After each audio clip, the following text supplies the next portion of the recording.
last time, Doug bought some armor. You guys have been all the way from Haverton. You trekked across some grassy plains. You got to Rock Crest. Your cubes were...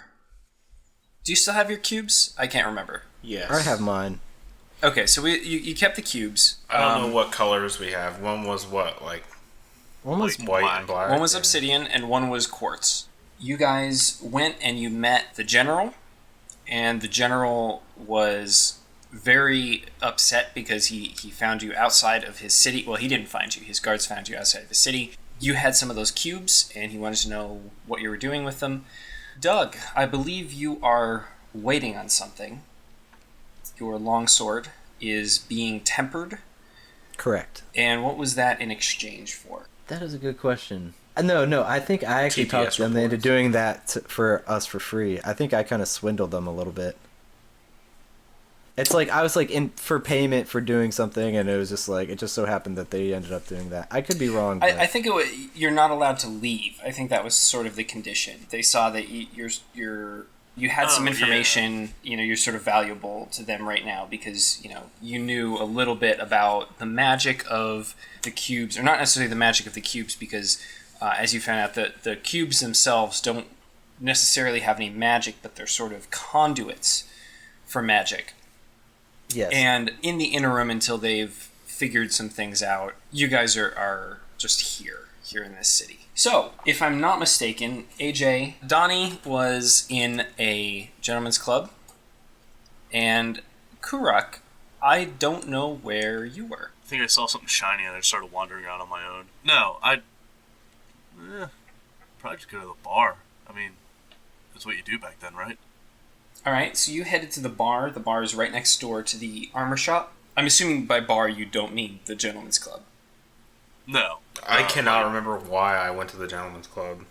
Because there was a gentleman's club. Yeah, do you need a reason? I think literally all of us were like, let's go.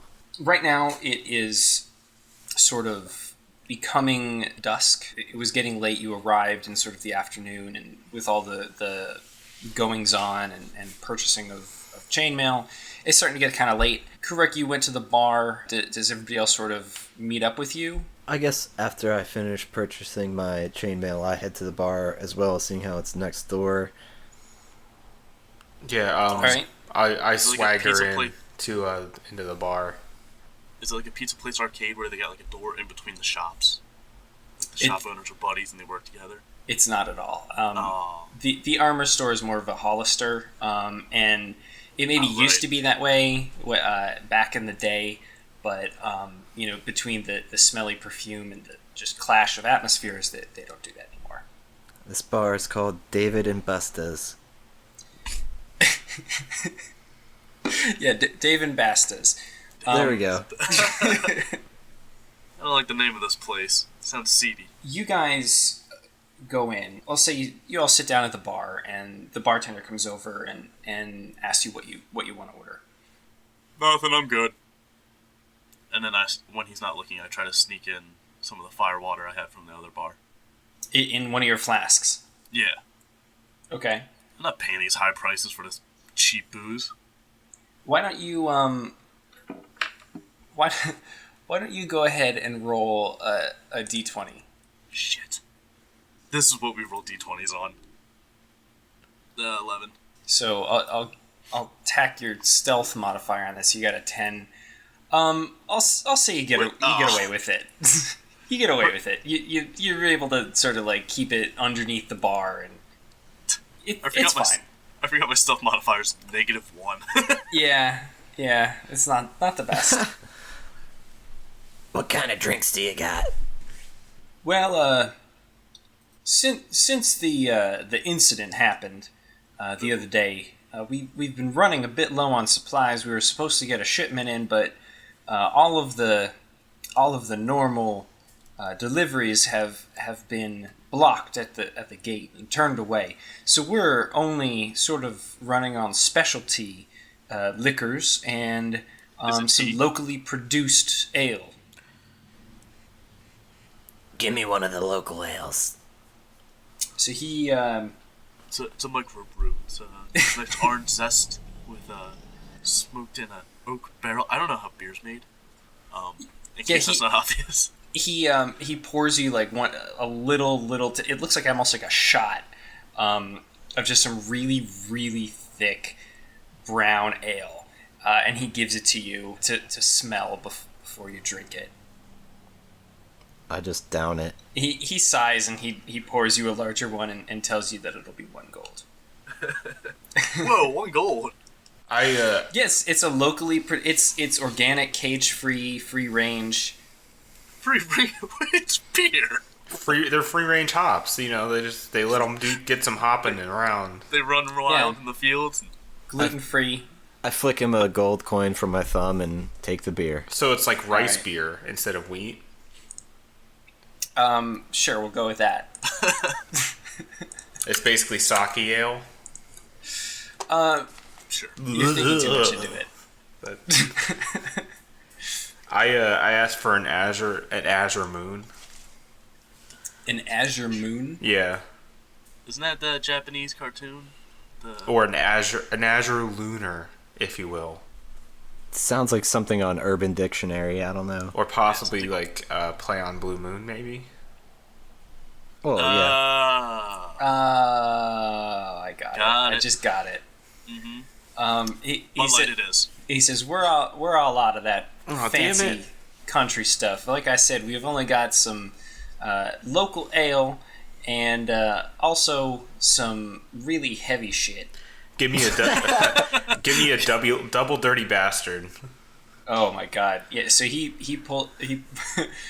pulls out some dusty looking bottles and pours you something that's just real interesting looking, and he says 1 gold. I reach in my bag for money, and when I plop the gold down, also with it comes like a couple of G-strings from the strip club. I'm sorry, it is a gentleman's club. It's a gentleman's club. There were only gentlemen there. What? Those are gentlemen's G strings. That's what the G stands for. Just gentlemen's strings. Gentlemen's, yeah. Nice. Good shit. Sir, could you please tie my gentleman's string? Whoops. Whoops, and I put him back in my bag. Oh, you guys. Can't be All showing right, everyone my strings. Your heartstrings. You're just a real sensitive guy. Yeah. So you guys are sitting there enjoying your drinks. Laryn has already managed to completely down his drink. Ku-Ruk is working on the flask, and the bartender just hasn't noticed at all, which is fine. You guys sort of look around the bar, and it's mostly empty, sort of grungy and dirty, sort of what you'd expect to see in a larger city like you're in. Looks like there's some regulars around, and the back room is almost entirely empty. Can't wait to get my sword. Was that directed at the other people that are sort of just... I guess I was just saying it up in the air, like, longingly, being like, man, I just want that shit. But I expected someone to say something, but I guess everyone's too busy drinking, so no offense taken. For what it's worth, that wasn't really even your sword. You just sort of stole it out of a cart, and it wasn't sword even now, usable. and it's getting doctored, and I'm fucking ready to... He's getting that VIN number scratched off. Yeah. Yeah, that's what I'm saying. Okay, fair enough.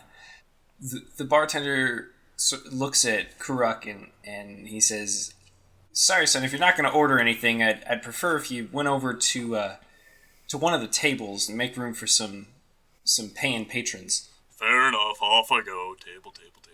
You sit down in sort of the empty back room where there's an open table. Why don't you roll a perception check?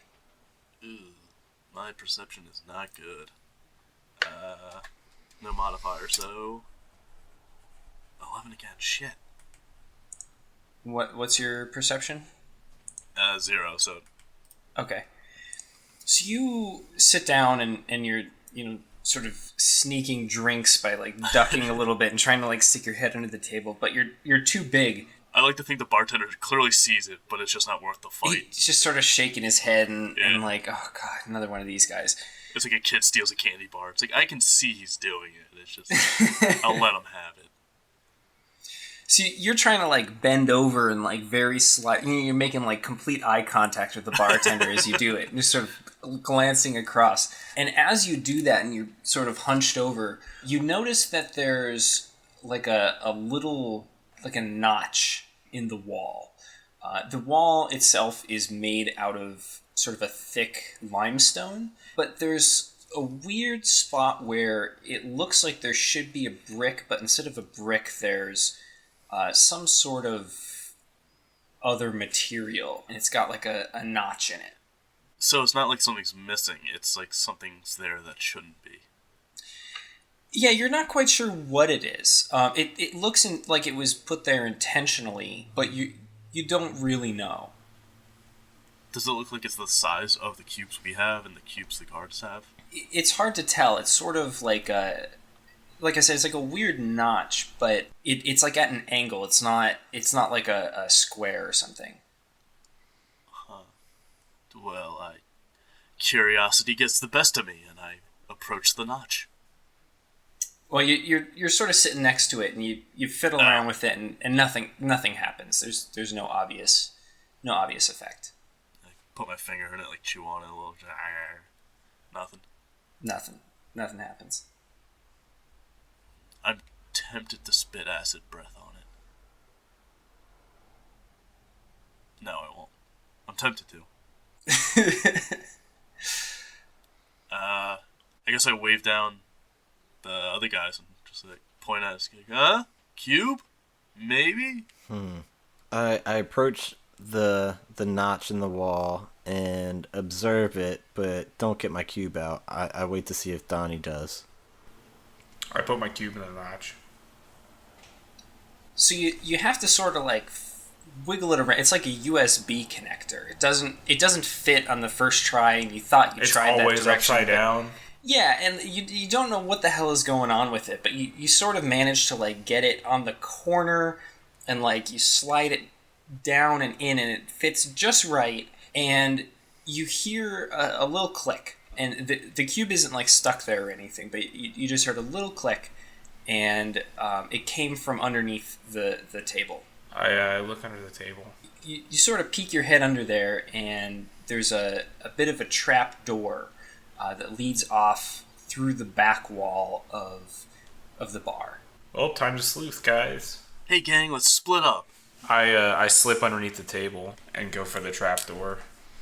I just take a gander around the room to make sure nobody's observing us to slip away. Yeah, that's why I said slip, so like stealth. Well, I get you, but I'm like kind of just looking out like for us, because I think I don't know. As long as you got away, there's still two of us left that have to do the exact same thing, and I don't want anyone getting suspicious. It was the 7-foot-tall, 300-pound dragon man is gonna have trouble slipping out.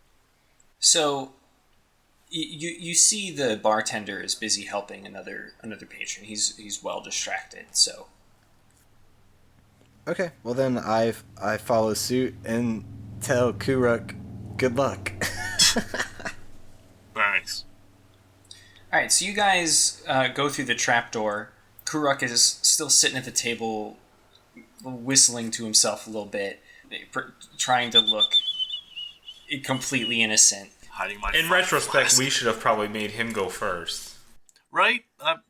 Maybe, but... I think we're just leaving him behind. That's the plan. Yeah, you've just left him at the table. You'd have to like move the table and stuff to get him to fit under there as well. So it would cause a bit of a commotion. But so you guys go through and you find yourself in Diagon Alley. No. Oh, wow. Yay! Let me buy a broomstick. Okay. You guys find yourself in sort of this space that's between the backs of the buildings.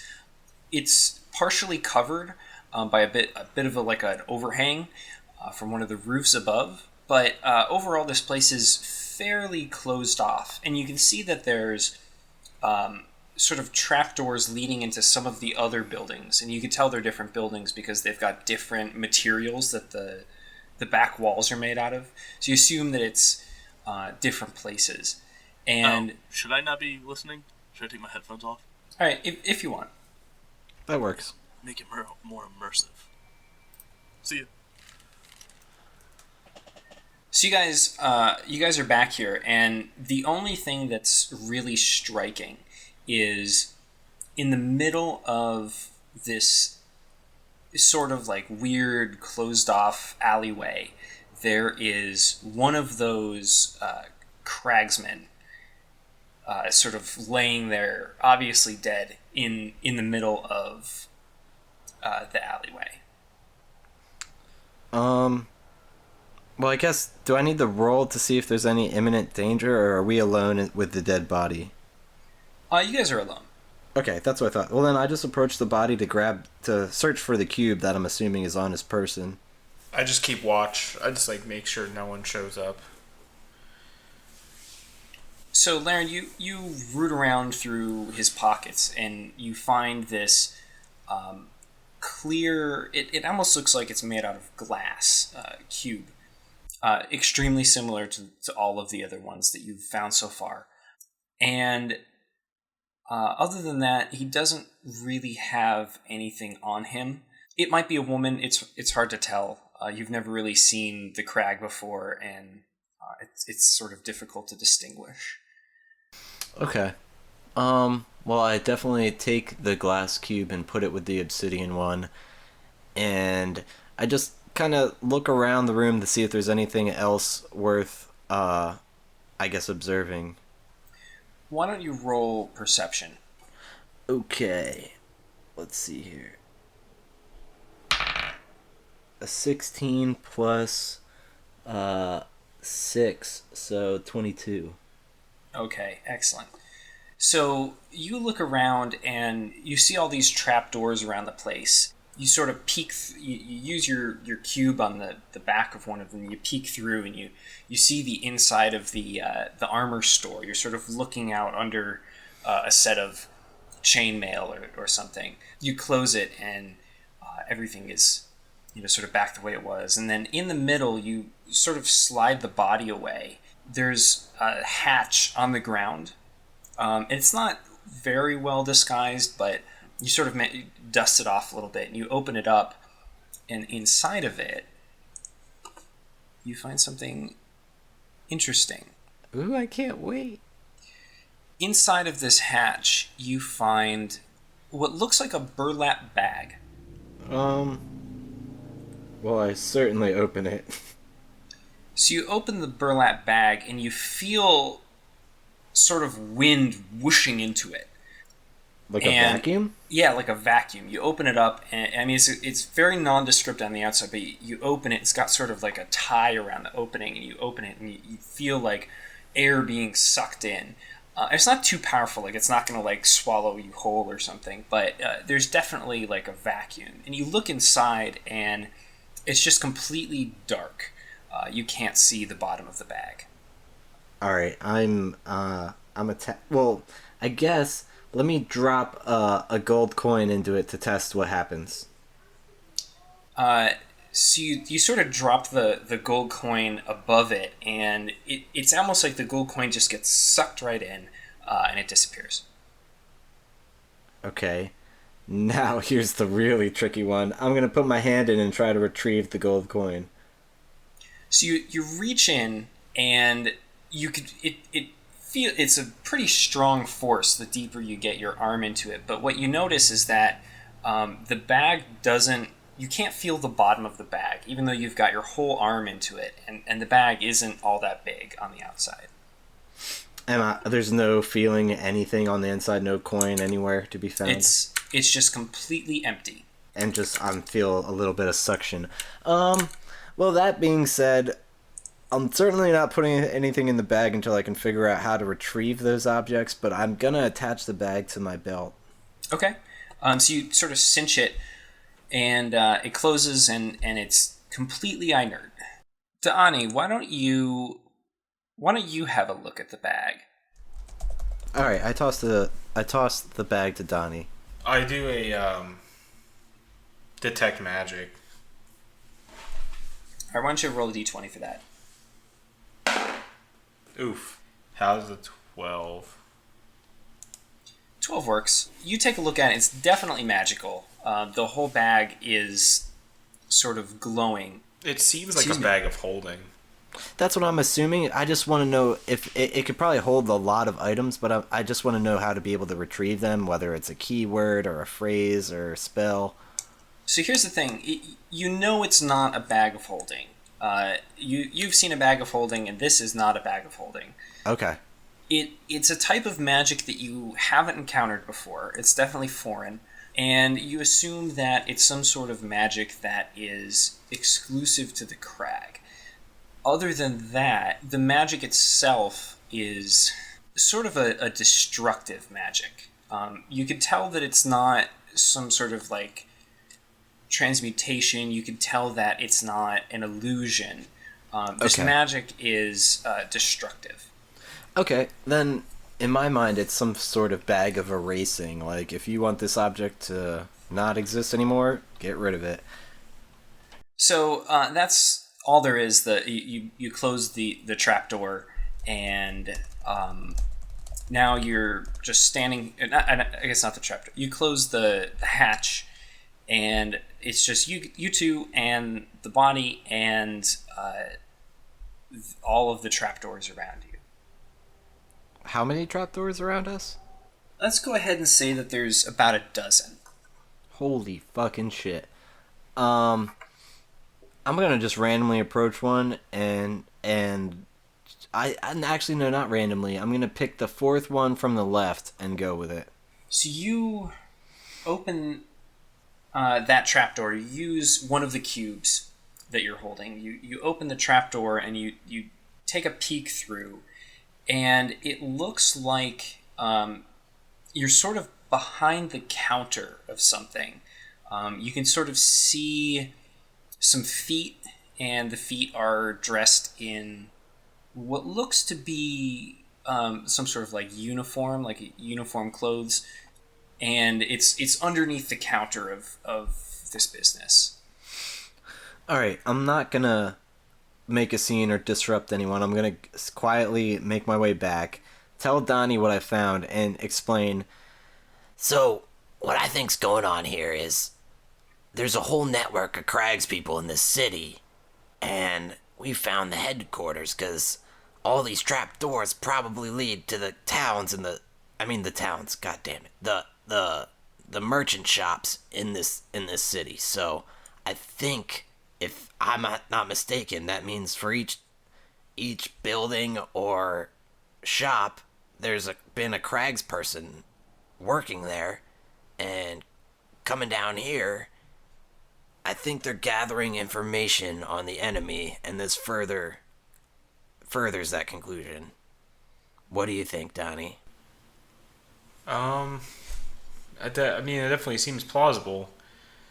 Let's check another one, and I go over to a different trapdoor.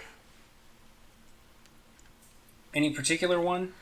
Like, how are they arranged? So the space that you're in is sort of irregular. In general, it's sort of a rectangular shape, but it's uneven because the buildings don't line up perfectly. So we're in like a weird back alley space that's sort of like landlocked. Yeah, there's no like doors or anything to get out. It's just all of the backs of the buildings, and there's no windows. Okay. So which one did he go in? He went in the fourth one clockwise around from the one that you entered from. All right, I'm gonna go in door number 6. You open the sixth trapdoor around, going clockwise, and you peer inside, and it's very dark. It smells sort of like hay. Are there any doors that I can see? No, it's completely dark. And it's sort of dark outside, so it's very difficult to tell. I think I have a lantern or a candle or something that I can get out of my adventurer's kit. Yeah, I mean, it's a standard adventurer's kit. Yeah. Backpack, bedroll, flint and steel, belt pouch, 2 sun rods, 10 days of trail rations, 50 feet of rope, and a water skin. Actually, Sunrod might be something that has a light cast on it. Sunrod, minor magic item, sheds bright light to a radius of 20 squares for 4 hours before burning out. Okay, I pull out one of my Sunrods and I snap it over my knee. You're gonna like go in and it's gonna be a rave. Yeah. And some house music's gonna start playing. You go through the trapdoor with the Sunrod out, and you're looking around and there's a lot of sort of like stuff on the ground. You sort of bend down and look at it, and it's wood shavings. It smells sort of like hay or some sort of grassy material. And you look around, you realize you're in a carpentry shop.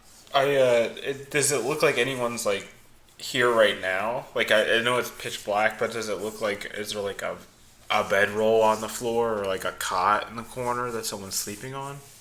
No, you look around, the room is completely empty, but you don't know about upstairs. There's no stair, but all of the buildings in this part of town are 2-story. What kind of shit is in this place? Like, it's the store, right? The carpentry store? You look around and you see different types of tools and saws and some sorts of like hand drills and little wooden boxes of tacks and nails of all shapes and sizes. Do they have their books lying out at all? Like carpentry books? No, I mean like their financial books for the business. You roll a perception check. 6. You look around for a minute or so, but you don't find anything.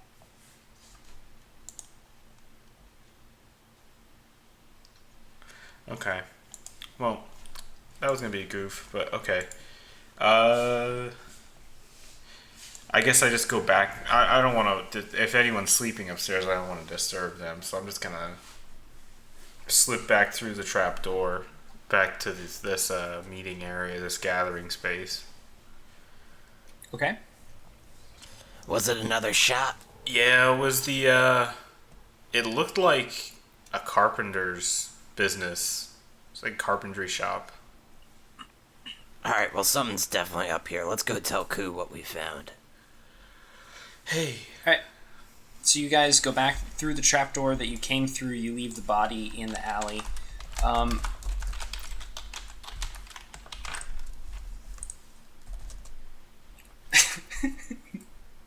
Kool-Aid Man. You poke your heads up from underneath the table, and you see Ku sitting there, and he's sort of looking into his flask, sort of, got one eye shut, and he's sort of looking with the other eyeball up into the flask to see if there's any more. It's completely empty. It's bone dry. Am I back? You're back. Your flask is empty. Oh. I mean, I hope so. Not a lightweight. Mean green drinking machine. So why don't you guys fill each other in? Yeah, what'd I miss? We leveled up without you. Oh, no, I'm sweet. kidding. I'm just kidding. Yeah, they're level 4 now. They fought a really hard boss. It was crazy. There was a lot of sick stunts that we did. What really happened though, we did Lots of actually find Diagon Alley. But no, so we found some alleyway. Oh, well, let me tell you my voice.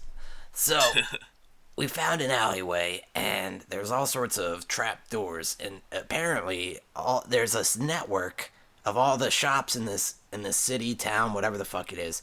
They all connect to this little alleyway. So it's pretty shady to me that all these Crags people have access to every single shop and have an easy escape route.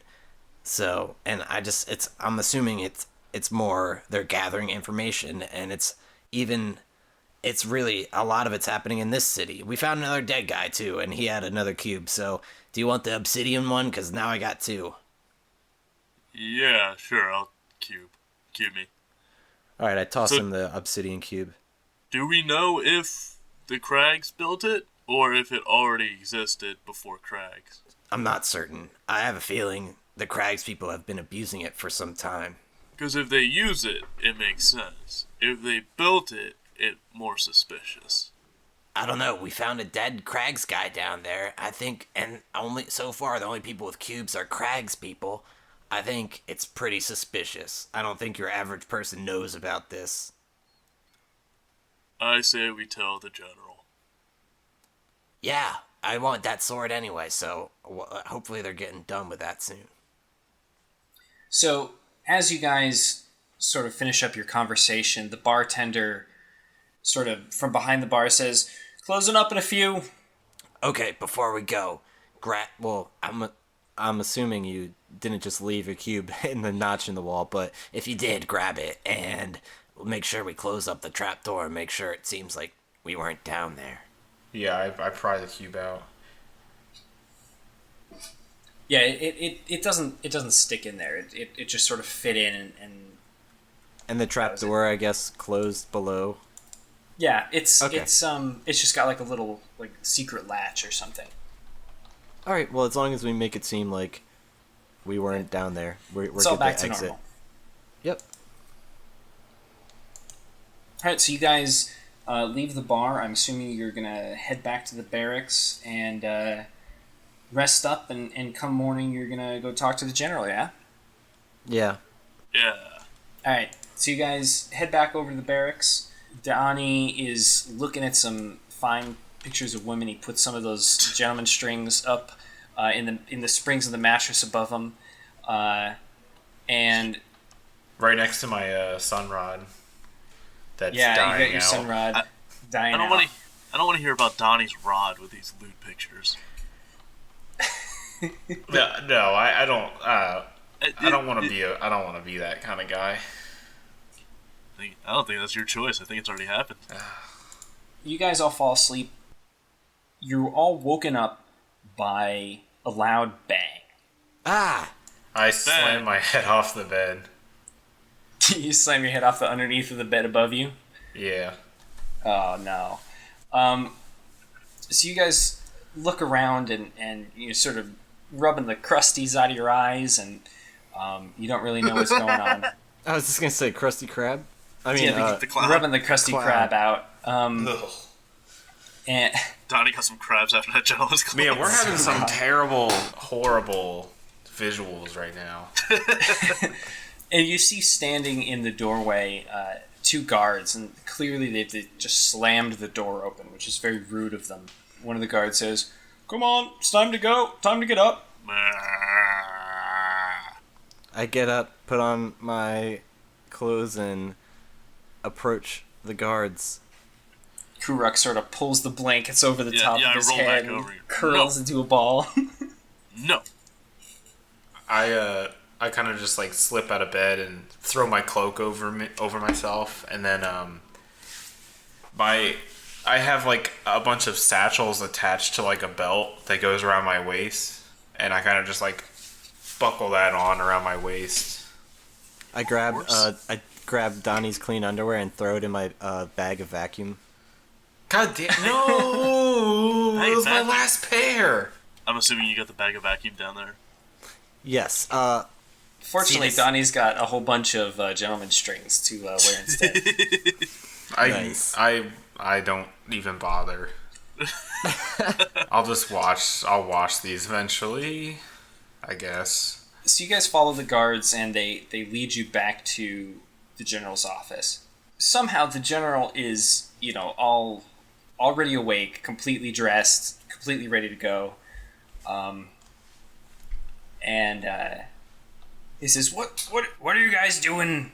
Still all." I'm assuming this is the same voice. It's really hard to remember. What are you guys doing? You look like you just rolled out of bed. Do you know what time it is? Nope. It's 5 a.m. Oh. Should be up and at 'em. If you were one of my troops, I'd send you to the brig. Okay. Where's our coffee? So he reaches underneath his desk, and he pulls out the longsword that you saw that you gave him, and it doesn't look too much better, but it looks usable. And he puts it on the desk and sort of slides it over to Laryn. And he says, "Laryn, I tempered your longsword for you. Lauren. Thanks, Chief. I have an expert who's just arrived. He's very old, which is why it took him so long to get here. He's an expert on the Crag. We've summoned him to help us prepare our troops for whatever might be coming. Where's he from? God damn it, Cruelman, get out of here. That's exactly what I was thinking. The expert is from Zaranth, up from the north, up near the barrier. Okay. What about the book we gave you? That'll be delivered directly to our expert. We seek counsel with the elder, so hook us up. Give me that shit. Guards, take him to the old man. Thanks for the sword. And so the guards just whisk you away, and you go down and out the front of the barracks, and you go... you get turned into a delicious omelet. And you go next door into a building that's equally sort of mundane on the outside. It's very military. It's made out of some sort of stone, and it looks like this is more of a military headquarters. And you go inside, you follow the guards, and you're in this large sort of hall. And in the hall, there's some very long tables, and all of the tables are set, and it looks like a big meal is about to be spread out. But no, there's nobody in the room except for at the very end of one of the tables, there's a tiny little old man, and next to him is a woman, and the woman is very tall, maybe 6'4", 6'5". She looks like she is at least partially dragonborn. Ooh. Yeah, she's got like a little bit of scaliness to her, but she also has very distinct non-dragon features. And the little old man is very wrinkled, and you could tell he's an old man. He's got lots of gray hair sticking out every which way. He's just sort of sitting there with a big bowl of some sort of soup or something, and he's chowing down. And the woman is just sort of sitting there patiently next to him. I guess if there's a seat nearby, I approach the elder and take a seat and say, Greetings, elder. Oh, look at this one. Huh. At least it sounds like he's got something in his throat. Huh. And the woman says, yes, quite. Indeed. Is that you trying to be suave? So suave. Excellent. Well, what kind of soup are you eating? Well, That's the question. This isn't a soup. This is yesterday's sandwich. It was a bit too tough, so I had them sop it up with some milk, and now I'm drinking it. So I kind of turn to the other guys and give them a look like, this guy's batshit crazy. And then I turn back to him and I say, That sounds delicious. So what can you tell me about the Crag people? Can I do a reflex check to see if I hold back my gag reflex? And not vomit at the sound of that? Sure, why not? Oh, God. I'm lactose intolerant, so this is the worst thing for me. 11. You hold back your "Aw, puke. man." I'm good. This episode's also going to be called Roll for Vomit. How many episodes do we have of that? I think Oh it comes boy. up a lot. So the old man says, "Oh, the Crag. Yeah, I've spent my life studying them. What do you want to know?" Well, I don't know if they've delivered this book yet or not, but they were supposed to.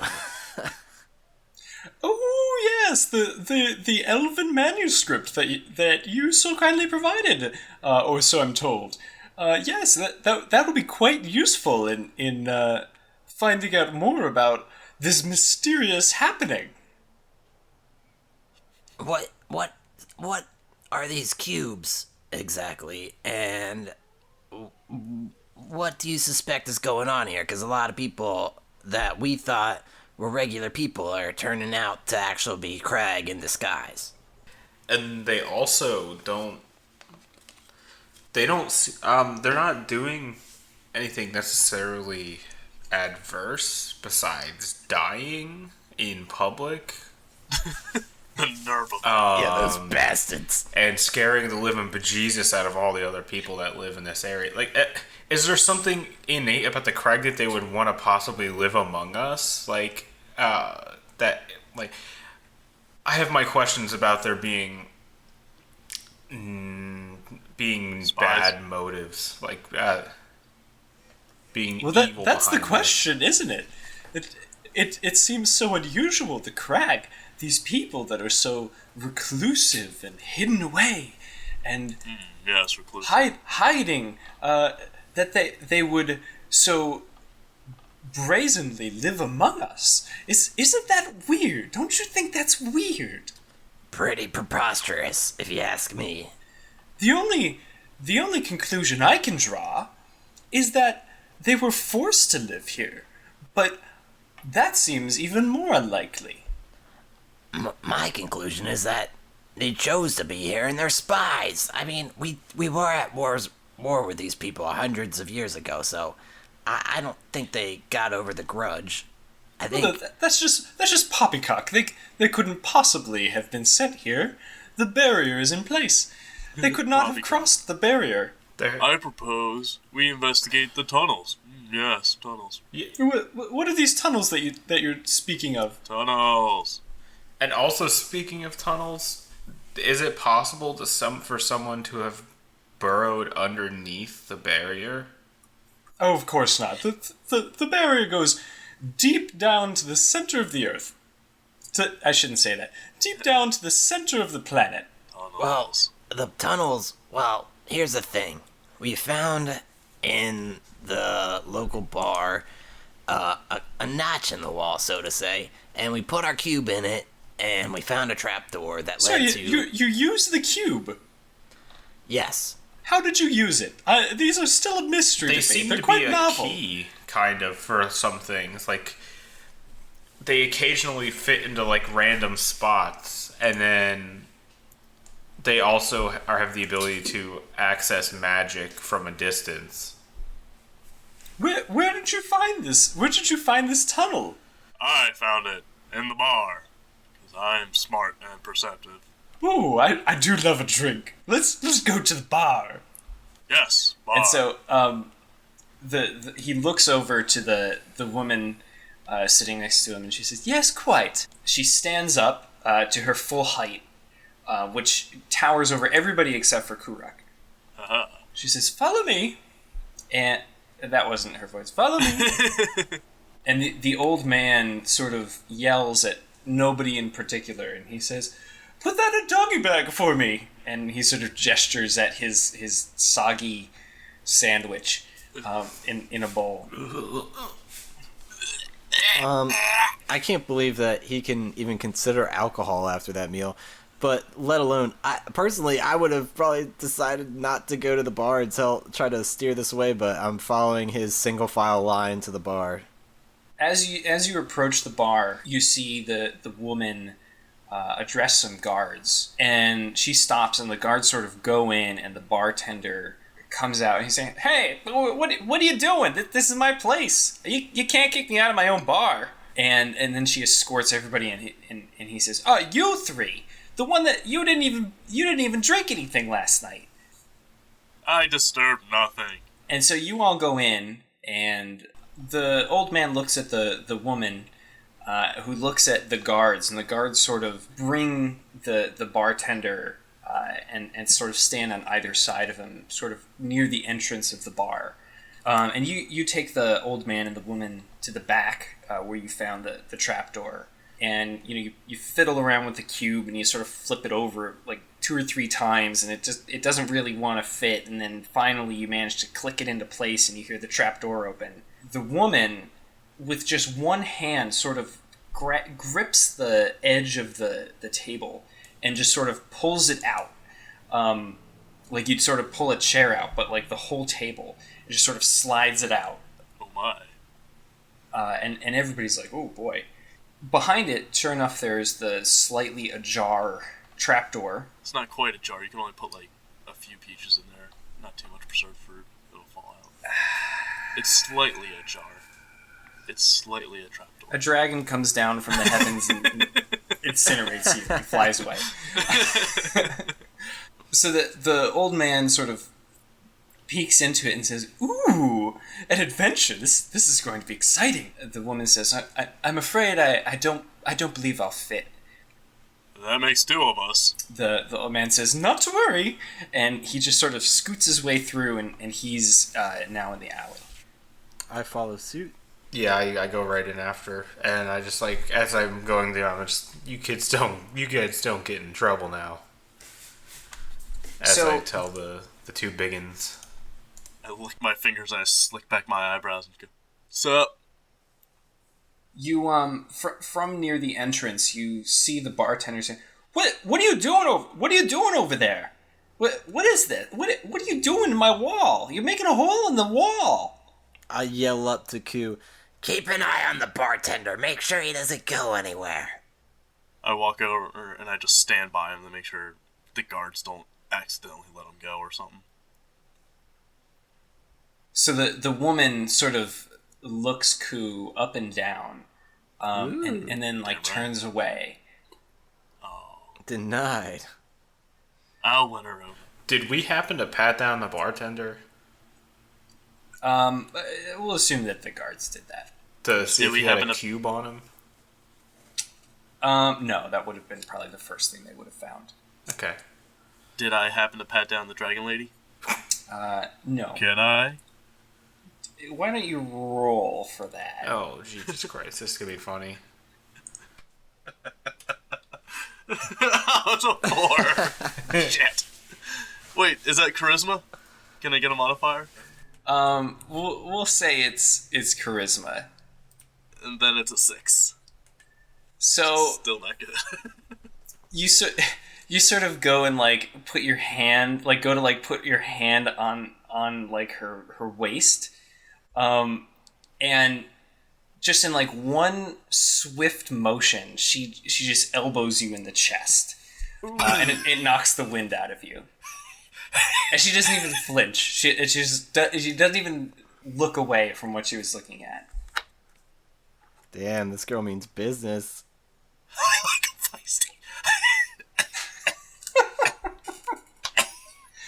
Oh, Jesus. So you guys are in the trapdoor. Unlike Ku. And the old man is sort of holding his and says, ooh, lordy. This one's getting a bit ripe. And he gestures at the body laying in the middle of the alleyway. Now, take a look, old man. There's all sorts of trapdoors, and we tested 2 of them, and they go to certain shops in town. What do you think? It doesn't seem like there's anything terribly suspicious here. I mean, if I was from an enemy state, or I guess not enemy, but a hostile state, I probably would want a way of getting around covertly as well. It just doesn't smell right to me. I don't... What kind of... I don't know. Certainly nobody's up to any good in here, but there's not a meth lab back here, and I don't know what do you want me to tell you? I don't know. We came all the way to fucking see you. You give us You told me about this. I'm coming to see it. I haven't heard about this thing. Guys. Here's what's interesting. And he goes over to one of the trapdoors, and he says, based on the information in the book that you provided, these cubes are like conduits for magical energy. And he sort of, just like in one go, he just taps the cube into the little notch, and he manages to get it on the first try, and it clicks open on just one of the random doors. And he said, just like that, look at that. Look at that! The magic! It opened the trap door, and he sort of like keeps clicking it and unclicking it. He said, this is remarkable. I bet that these magical cubes could transfer magical energy from all the way across the world. Yeah, I mean that's pretty much what the book said. That's exactly what the book said. I'm reiterating it. Yeah. Well. We need to pinpoint where the magic would be coming from, and that's where this is all going to lead us. Transfix. what do you think of this? And I toss him the bag of vacuum, or what I am calling the bag of erasing. Why don't you toss it? Why don't you roll for that? It opens up and falls on his head. Oh, it's just a vacuum bag. All right, roll a d20. He dies in the is there vacuum of space. Any modifiers or just a d20? Just roll a d20. Side note, what is this? Ooh, 3. Oh, I wasn't here for what the vacuum bag was. It's So like a bag of holding with a black hole in it. Oh, okay, so it's like a pocket dimension bag. Yeah. So Like, I already put my arm in it, and it's still attached, so it's just like a gentle suck. So you throw it at him, and you do it very haphazardly, and he tries to catch it, but he's a little old man, and it sort of just like slips onto his hand and just whoop, right up his arm, and he starts screaming, "Ooh, ooh, ooh! It's on me!" And Ani sort of yanks it off, and his arm pops back out. He says, "Oh, that's a A fleshlight. How big is the opening on this bag? When it's closed, it's closed tight. It's cinched shut. But when you open it, it can get to maybe, I don't know, like if it was stretching a circle, I'd say maybe like a foot and a half, 2 feet diameter. I put my head in Hello. You put your head in and to look around to see if I can see when it's in there. it's completely dark inside, and it sucks all the air out of your lungs. I pull it off.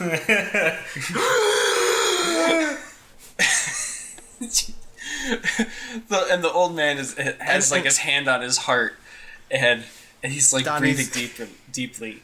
Donnie's Well, dirty that's a pretty underwear is on his effective head. way to kill yourself if you want to. Get a little David Carradine action. Tied around your neck. Strung up in a closet. Sorry. The old I'm man. not here.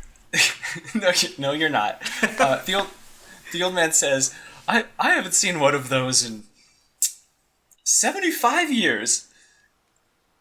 3 years, almost as old as me. I mean, a little younger than me. Those used to be made by the people of the Crag. It was something that they often carried with them in order to cover their tracks. Where did you find such a thing? Where did you encounter this? Off that dead guy right there. Why would he have it? What could they possibly be trying to destroy? This is by the way, this is a void bag. It's a bag that contains nothing. It contains the opposite of something. A void bag, alright. And anything put in there kind of just like falls into the void. And anything you put inside is essentially gone forever. You'll never Undone. see it again. It's not undone. It but exists, but it's also nothing at the same time. It's like that curtain in Harry Potter that you want to really stay away from. Okay. Wait, what's that? Huh? What are you talking about? Who is this Harold Potter? So I don't know what you're talking about. I can't hear what you're saying. I didn't catch that, but we'll just keep going. Just put the body in there. Get rid of that. It's not a bad idea. Do you want to? Now, We can't fit a body in this, can we? Yeah, it'll fit. It'll just about fit. You have to Yeah, put him in sort of. long ways. You can't put it in sideways, but sure. Well, I go about stuffing the body in because he's going to have to get taken care of eventually, and we took all his valuables, a.k.a. the glass cube, which I'm now holding on to. I immediately get flashbacks of the One Nightmare on Elm Street. Oh, I think of, like, I Cell don't from remember Dragon that. Ball Z. But, alright, enough. The old man says, "Oh, that's a clever way of getting rid of a body. Ooh, a little bit dark, but sure. At least the smell will go away. That's gonna stink up this whole block in about a week. So, good thing you're getting rid of it. Makes a tasty stew, though. Huh? Yeah, I'm wondering. You're not even here, Ku-Ruk. I can sense it. I'm Throws up all over I'm his- wondering if the rest of these Cragsman shop owners know that there was a dead body back here. So, you guys hear from the trapdoor the sound of sort of a struggle, and I tried to make another move on her. You see the bartender sort of poking his head through the trapdoor, but he's being like yanked away. He's like, "Holy crap! What? Where is what? How? What is this? How did this get back here?" I knew he had no idea, so this is going on behind people's backs, I'm telling you. What did you do to my bar? He gets yanked Kid. away. Get him out of here. Yank. And you hear from the trapdoor, you hear the woman say, I think he's had about enough. And you just hear the sound of, let go of me, this is my bar! Get on it, get away from me! Sort of like disappears off into the distance. So you all go out. The old man says to the woman, he says, "Catherine, why don't you close this back up?" She sort of like gingerly reaches down and clicks the trapdoor shut and just with one, like 2 or 3 fingers just slides the table back into its spot. And the old man says, "Who's thirsty?" Yeah. I... Hey everybody, thanks for listening. This is Matt. I'd like to thank the hosts this week, myself, Doug, Bren, and AJ. Cover art for this episode was done by the lovely Ian McAfee. The music was composed and assembled by the feeling you get when you just lay down to go to bed, Josh Stitt. Distribution is powered by the fine podcasting software at pinecast.com. Leave us feedback by clicking the link in the episode description or by visiting our website at abtd.pinecast.co. If you're not already subscribed, and you're listening to this on the web or somewhere else, you can find Almost Better Than Dragons wherever you download podcasts like iTunes, Stitcher Radio, or anything else. Our next episode is going to be going out on the 28th of November. Look forward to it. Thanks again, and we'll see you next time.